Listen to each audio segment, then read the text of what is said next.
Hey, Life Church family. Today's devotional is over 2 Samuel 2 through 4.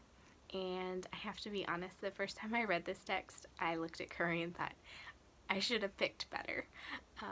Because if you take the time to read this text, it's not a happy story. There's David is anointed king over Judah, and then chaos ensues. There's murder and dissension in the ranks, and just a lot of really crummy things happening. And so I have the benefit of being married to Curry, and so I kind of got to process this with him of how do you write a devotional when the text is about these horrible things that are happening within the kingdom. And so that led us to a conversation about like what is the purpose, what's going on here. And the reality is David has been anointed king. Saul is no longer in the picture. And yet David isn't over the entirety of the kingdom. And David, there's just a lot of crummy things going on.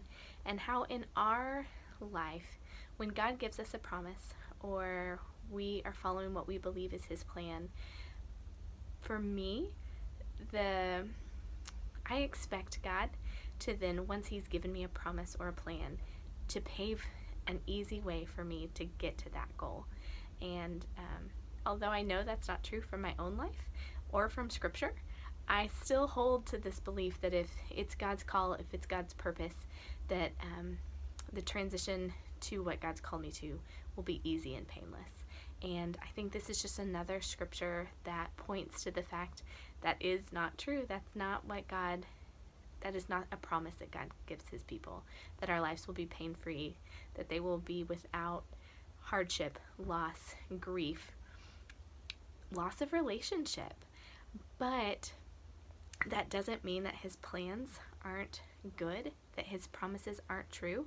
And yet there's likely things that we need to learn on that journey, whether it's through those losses, through the hardship, through those things. God grows us in our relationship with him and our character and other relationships.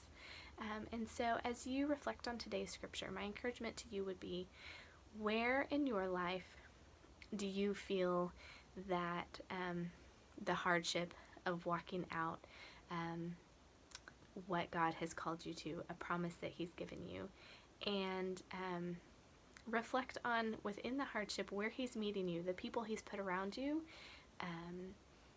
the encouragement that you've been given by others, or reach out to someone. If you feel that you're in a place, David had a lot of people around him supporting him, and if you feel like you're in a place that you're moving towards a promise and you don't feel supported, that's what our community's for.